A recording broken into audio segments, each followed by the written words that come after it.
Hello, dear friends. Today we're going to spend some time together talking about something truly special.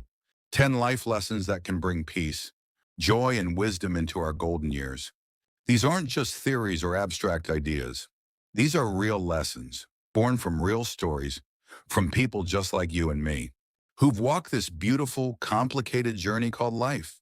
So pour yourself a cup of tea, get comfortable in your favorite chair, and let's explore these timeless truths together. Whether you're 60, 70, 80, or beyond, I promise you'll find something here that speaks to your heart. First, let's talk about something that took many of us decades to truly understand the art of letting go. I want to tell you about Margaret. Margaret is 73 years old, and for most of her adult life, she carried a burden that weighed heavier than any physical load. 20 years ago, her sister borrowed a significant sum of money and never paid it back. What hurt Margaret even more was that her sister never acknowledged it, never apologized, and their relationship grew cold and distant. For 2 decades, Margaret replayed conversations in her mind. She imagined confrontations that never happened. She felt anger bubble up every time someone mentioned her sister's name. The bitterness became like an old companion, always there, always familiar. Then one day, Margaret's granddaughter asked her a simple question. Grandma, what do you think about most when you're alone? And Margaret realized with sudden clarity that she was thinking about hurt from 20 years ago. More than she was thinking about the beautiful grandchildren sitting right in front of her. That night, Margaret made a decision.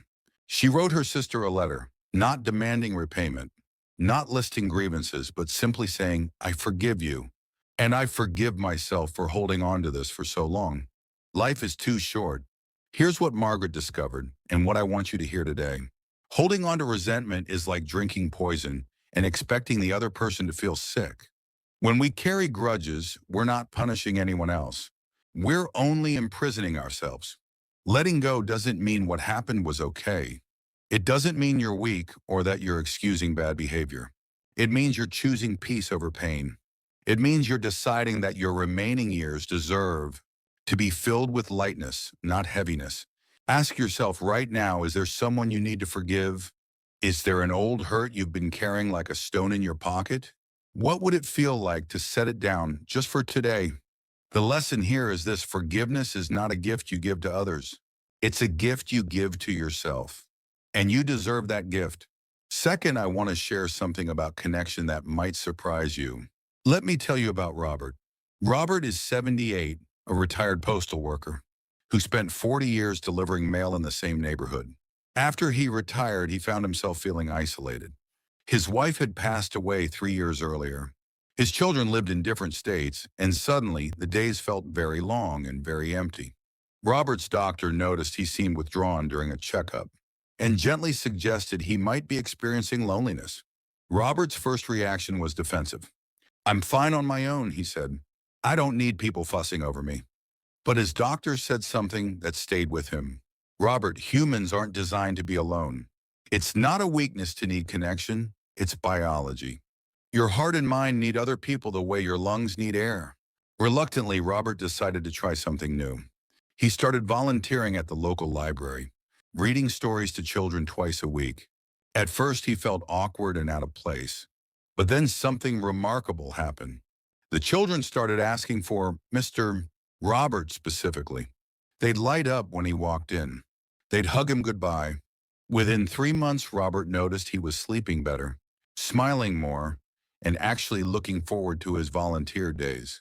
He'd found purpose again, and more importantly, he'd found connection. Here's the profound truth. Robert discovered loneliness isn't just an emotional problem. It affects our physical health as much as smoking or high blood pressure.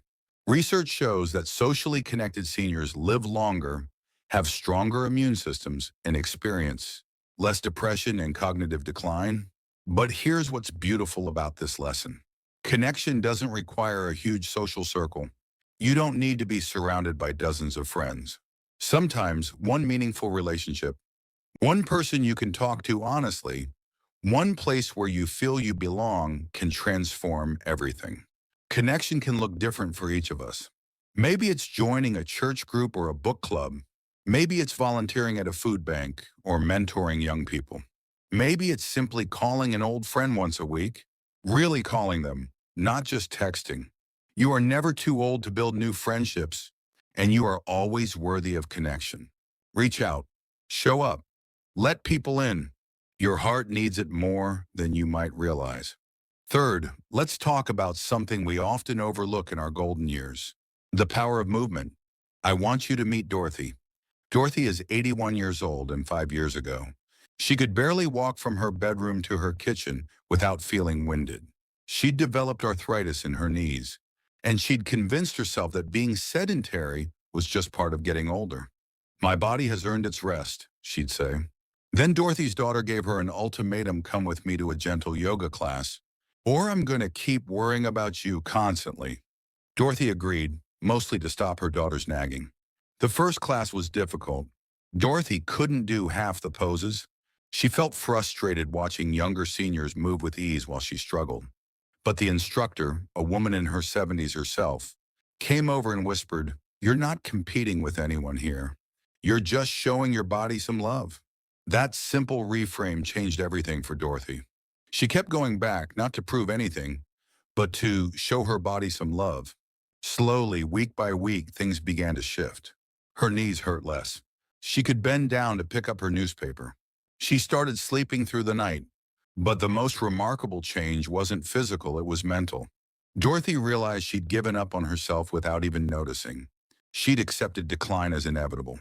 Movement gave her something precious back: hope. Friends, I need you to hear this clearly. Your body wants to move.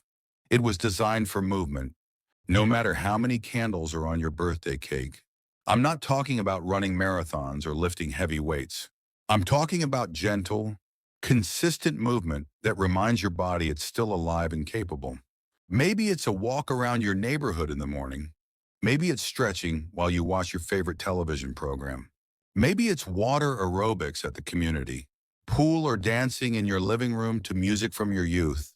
The research is undeniable: regular movement reduces your risk of heart disease, diabetes, and dementia. It improves balance, preventing dangerous falls. It lifts your mood and reduces anxiety. Movement is medicine, and unlike prescription drugs, it has almost no negative side effects. I know some of you might be thinking, but I have pain, or but I have limitations. That's okay. Start where you are. 5 minutes counts. Moving one arm counts. Getting out of your chair 3 times counts. Every bit of movement is your body's way of saying, I'm still here, and I'm still worth caring for. Motion is life. As long as you're moving, even in small ways, you're telling your body and your spirit that you haven't given up. And that matters more than you know. Fourth, I want to share a lesson about money that I wish someone had taught me 50 years ago. Let me introduce you to James and Patricia. They're both 76, married for 53 years, and they've lived frugally their entire lives. James worked in manufacturing. Patricia was a school teacher, and together they saved diligently for retirement. They have a comfortable nest egg, a paid-off house, and no debt. But here's the thing: James and Patricia still live like they're one paycheck away from disaster. They buy the cheapest groceries, refuse to replace their 20-year-old furniture, and haven't taken a real vacation in over a decade. When their children suggest they splurge a little, take that trip to Ireland you've always talked about, they shake their heads. We need to save it, they say. What if something happens? Then one day, their longtime neighbor and friend, Thomas, passed away suddenly at 74. Thomas had also saved his whole life, always planning for tomorrow. At his funeral, his daughter tearfully shared, Dad always said he'd travel when he retired. He'd visit his cousins in Scotland, see the Grand Canyon, take Mom on a cruise. But he kept waiting for the perfect time, and that time never came. That funeral changed something in James. That evening, he sat down with Patricia and said, "What are we saving for? We've worked our whole lives. We've been responsible. When is it our turn to live?" 3 months later, James and Patricia were standing on the cliffs of Moher in Ireland, holding hands, tears streaming down their faces, not from sadness, but from joy. "We almost missed this," Patricia whispered. We almost died without ever really living. Here's the difficult truth about this lesson: you can't take it with you. I know that sounds obvious, but think about it deeply for a moment. All those numbers in your bank account, all that careful saving, none of it matters if you never use some of it to create joy, to make memories, to experience the life you've earned. Now, I'm not saying to be reckless. I'm not suggesting you spend your last dollar or put yourself in financial jeopardy. Security matters, especially in our later years. But there's a difference between being prudent and being so afraid of tomorrow that you forget to live today. Ask yourself, what have you been putting off because you're waiting for the right time? Or because it feels too expensive? What experiences would fill your heart with joy if you allowed yourself to have them? Maybe it's visiting a grandchild who lives far away. Maybe it's upgrading to a more comfortable mattress after sleeping on the same one for 20 years. Maybe it's treating yourself to a nice meal at that restaurant you always pass but never enter. Maybe it's hiring someone to help with the yard work so you can spend your Saturday doing something you actually enjoy. Your money is a tool, not a trophy. It exists to serve your life, not the other way around. You've worked hard. You've sacrificed. You've earned the right to enjoy some of what you've built. Don't save every penny for your heirs at the expense of your own happiness and experiences. Balance is the key here: security and joy, responsibility and pleasure, planning for tomorrow while still embracing today. Fifth, let's talk about something that becomes increasingly important as we age: the power of adaptability. I'd like you to meet Helen. Helen is 79 years old, and up until 3 years ago, she was fiercely independent. She drove herself everywhere, managed her own finances, cooked all her own meals, and took great pride in not needing anyone's help. Then Helen had a minor stroke. She recovered well, but her doctor strongly advised her to stop driving. Her reaction time had slowed, and night driving especially had become dangerous. Helen was devastated. To her, giving up her car keys meant giving up her independence, her freedom, her identity. For months, Helen was angry and depressed. She felt like life was taking things away from her, piece by piece. She refused to ask her children for rides. So she stopped going to her book club, her bridge group, even her church. She isolated herself rather than adapt to her new reality.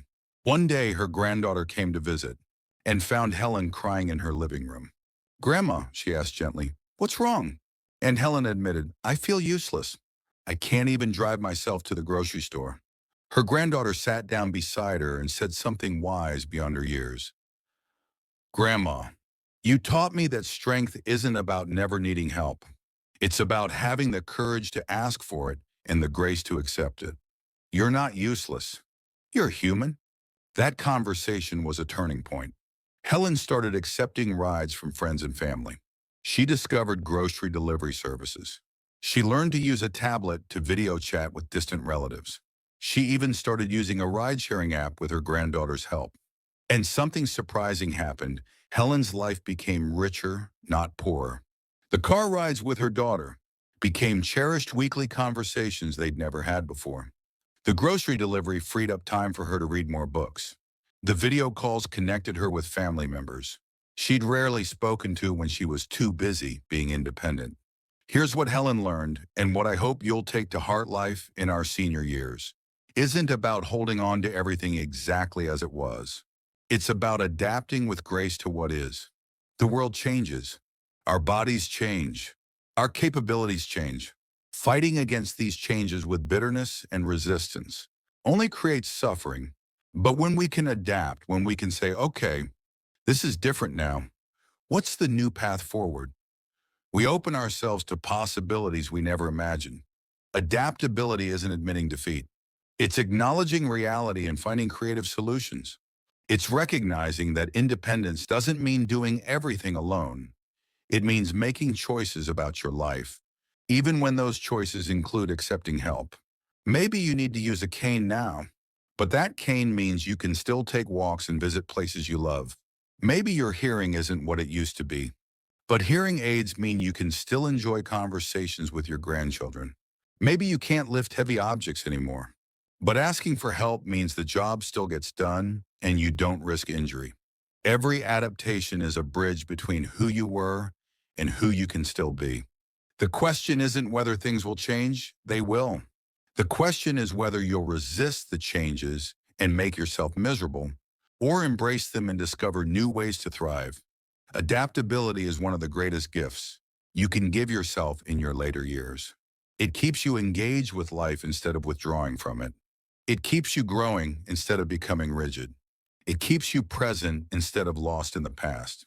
Sixth, I want to talk about something we don't discuss enough: the importance of purpose. Let me tell you about William. William retired at 65 after a long career as an accountant. He'd dreamed about retirement for years. No more deadlines, no more stress, just relaxation and freedom. For the first few months, it was wonderful. He slept late, played golf, watched all the shows he'd missed during his working years. But by month 6, something felt off. William found himself feeling restless, almost hollow. He'd wake up and think, what's the point of today? He had no deadlines, yes, but he also had no purpose. Nothing needed him. Nothing was waiting for his contribution. The days started blending together in a meaningless blur. William's wife noticed the change. She saw him withdrawing, losing his spark.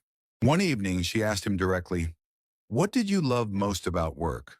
William thought about it and realized he loved helping people solve problems. He loved teaching younger accountants. He loved feeling useful. That conversation led William to volunteer with a nonprofit that helps low-income families with their taxes. Suddenly, he had purpose again. He was using his skills to make a real difference. People thanked him, sometimes with tears in their eyes, for saving them from financial confusion. He was needed again, useful again, valued again. Within months, William was back to his old self, energized, engaged, and genuinely happy. Here's the essential truth. Human beings need purpose the way plants need sunlight. Without it, we wither. Purpose doesn't have to be grand or world-changing. It doesn't require a paycheck or a title. It simply needs to give you a reason to get out of bed in the morning, a sense that your existence matters to someone or something. Your purpose in retirement might look completely different from your purpose during your working years, and that's perfectly fine. Maybe your purpose is being the grandparent who's always available for your grandchildren. Maybe it's maintaining the garden that brings beauty to your neighborhood. Maybe it's volunteering at the hospital, mentoring young people, or being the person who checks on elderly neighbors who live alone. Purpose can be found in hobbies that bring joy, not just to you, but to others: knitting blankets for homeless shelters, writing letters to soldiers overseas, fostering rescue animals, or sharing your life stories with local schools. The key is to find something that makes you feel like you matter, like your time and your presence add value to the world. Because here's the truth: you do matter. Your years of experience, your wisdom, your kindness, your unique perspective, these are gifts that the world still needs. When we lose our sense of purpose, depression creeps in. Studies show that seniors with a strong sense of purpose live longer, experience less cognitive decline, and report higher levels of happiness. Purpose is protective. It's healing. It's life-giving. So I ask you, what's your purpose right now? If you can't answer that immediately, it might be time to explore. Try different volunteer opportunities. Reconnect with old hobbies. Think about what you're good at and who might benefit from those skills. Talk to friends about what gives their lives meaning. You are not finished. You are not done contributing. Your life still has chapters to write, and those chapters can be filled with meaning and purpose if you choose to seek them out. Seventh, let's explore something that many of us struggle with: accepting our limitations with dignity. I want to share the story of George. George is 82 years old, and he was once an avid woodworker. His garage was his sanctuary, filled with tools and half-finished projects. He built furniture for his children, toys for his grandchildren, and beautiful pieces he'd donate to charity auctions. Woodworking wasn't just a hobby for George, it was his identity. Then arthritis set in, severe and progressive. George's hands, once so steady and strong, became stiff and painful. Simple tasks like gripping a hammer or sanding a surface became exercises in frustration. For a long time, George kept trying, kept pushing through the pain, determined not to let his condition beat him. But the projects took longer and longer. The quality suffered. The pain increased. Finally, one afternoon, George broke down in tears in his garage, surrounded by tools he could no longer use properly. He felt like he'd lost himself. His son found him there and asked what was wrong. George said, "I'm not who I used to be. I can't do what I used to do. What's left of me?" His son's response was gentle but profound. "Dad, you're not your hands. You're not your woodworking. You're a kind man, a loving father and grandfather, someone who's taught us patience and craftsmanship and dedication.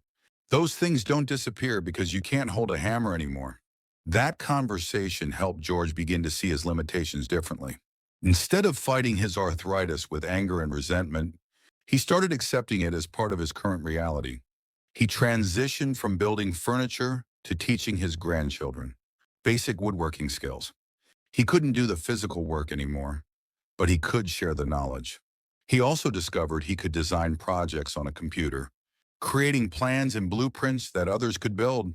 His creativity and expertise didn't disappear. They just found new expression. Here's what George's story teaches us. Limitations are not failures. Getting older means our bodies change, and pretending otherwise only leads to pain and disappointment. There's no shame in acknowledging that you can't do everything you used to do.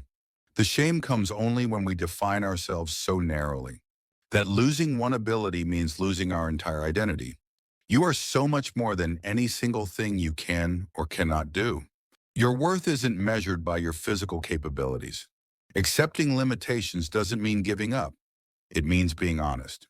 It means finding new ways to express who you are.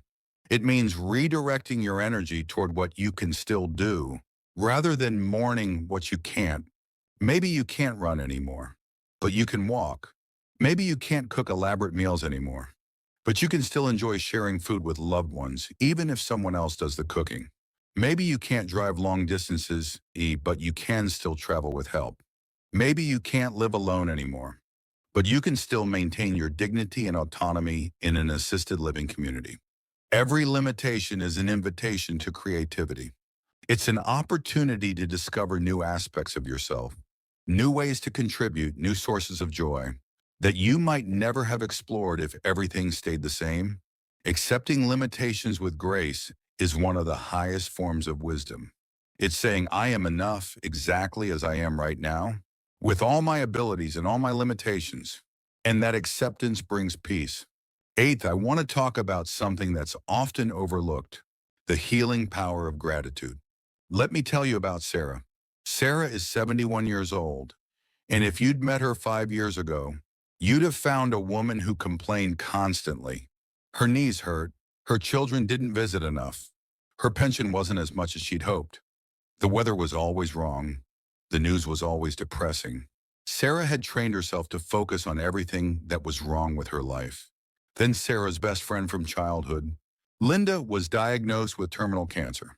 Sarah watched Linda go through treatments, watched her lose her hair, and her strength, watched her say goodbye to her family far too soon. Linda was only 69. At Linda's funeral, Sarah was struck by something the pastor said during the eulogy. Linda spent her final months thanking people, thanking her doctors, thanking her family, thanking God for every sunrise she got to see. Even in her pain, she chose gratitude. That hit Sarah like a lightning bolt. Here she was, healthy enough to walk and talk and live independently, and all she ever did was complain. Meanwhile, Linda, facing death, had spent her last days being grateful. Sarah made a decision that day. She started keeping a gratitude journal. Every evening before bed, she'd write down 3 things she was grateful for that day. At first, it felt forced and artificial. But gradually, something shifted in Sarah's mind. She started noticing small joys she'd overlooked for years. The way morning light came through her kitchen window, the sound of her neighbor's wind chimes, the taste of her morning coffee, the warmth of her cat curled up beside her. She started appreciating her children's phone calls instead of resenting that they weren't longer. She started being thankful for her working knees, instead of complaining about the ache in them. 6 months into this practice, Miss Freyna once. Sarah's daughter remarked, "Mom, you seem different, happier." And Sarah realized it was true. Her circumstances hadn't changed much, but her perspective had transformed everything. Here's the powerful truth about gratitude: it rewires your brain. Scientific research shows that practicing gratitude actually changes the neural pathways in your mind, making it easier to notice positive things and harder to get stuck in negative thinking patterns. People who regularly practice gratitude experience lower rates of depression, better sleep, stronger immune systems, and greater overall life satisfaction. Gratitude doesn't mean ignoring real problems or pretending everything is perfect. It means choosing to also acknowledge the good that exists alongside the difficulties. It's balancing the ledger honestly instead of only counting the debts. When you wake up in the morning, you can focus on your aching back, or you can start by being grateful that you woke up at all, that you have another day to see the people you love, that you have a bed to sleep in and a roof over your head. Both the pain and the blessings are real. Gratitude is simply choosing to give attention to the blessings. Try this starting today before you go to sleep tonight. Think of 3 specific things you're grateful for. Not vague things like my family, but specific moments.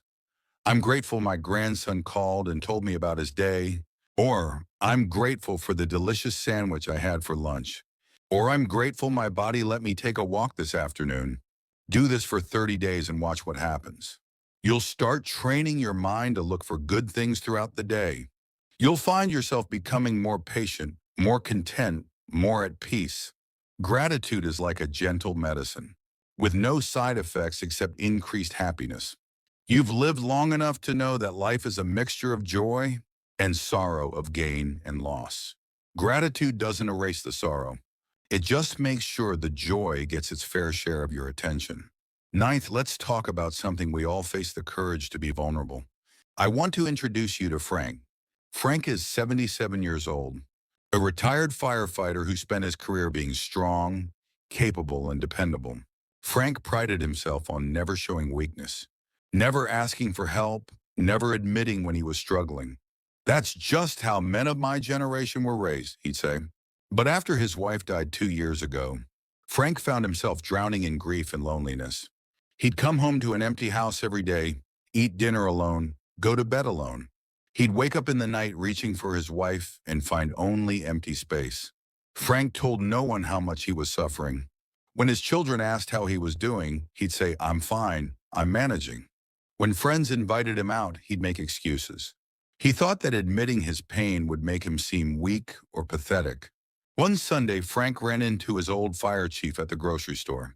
They chatted for a few minutes, and as they were saying goodbye, the chief looked at Frank and said, "You don't look fine, Frank.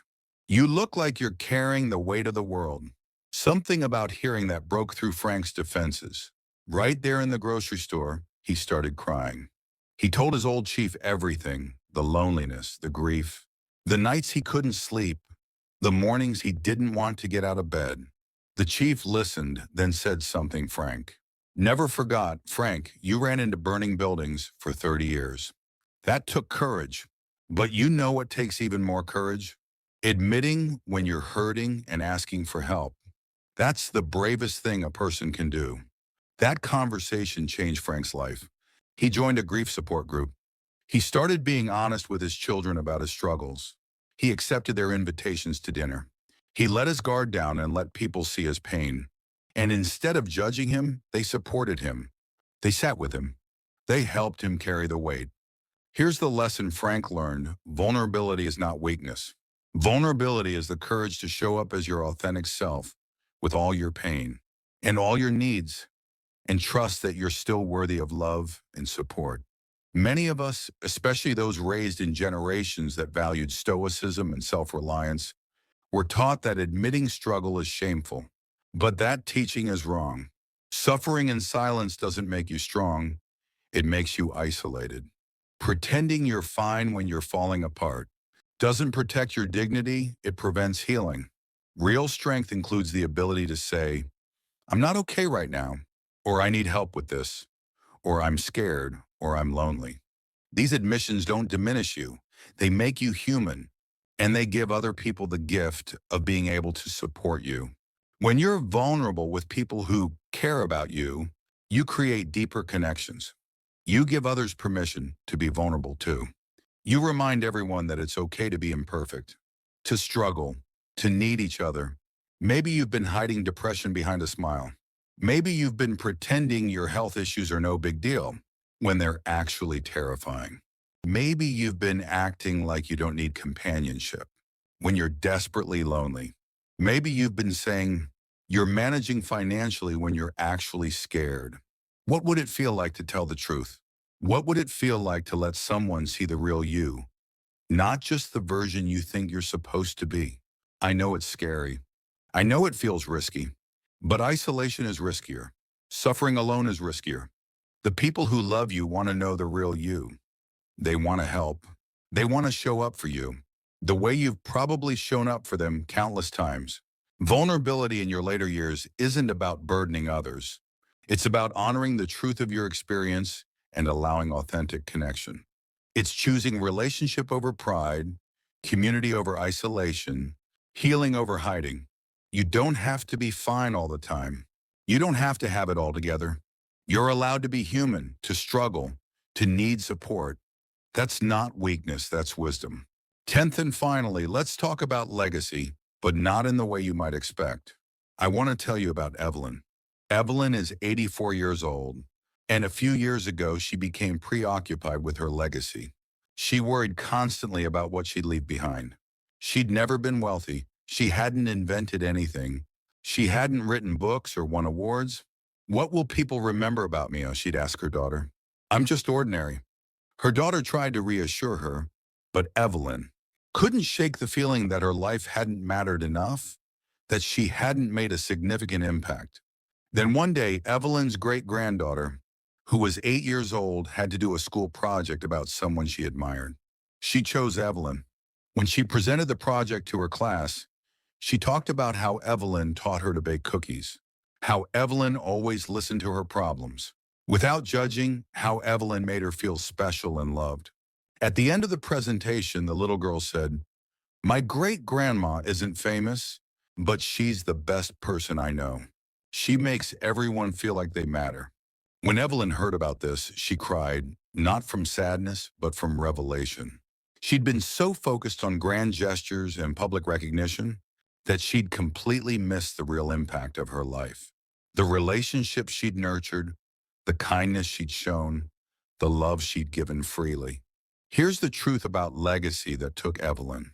A lifetime to understand your legacy isn't what you leave behind when you die. Your legacy is how you make people feel right now, today, in the ordinary moments of daily life. Well, you don't need to be famous or wealthy or accomplished to have a meaningful legacy. Every time you listen to someone without judgment, you're creating legacy. Every time you show patience with a frustrated grandchild, you're creating legacy. Every time you share your wisdom, your time, your attention, your kindness, you're creating legacy.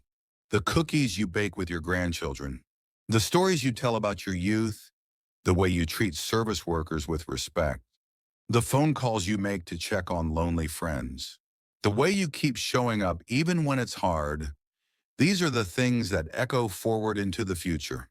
Your legacy lives in the people you've touched, the lives you've influenced, the love you've spread.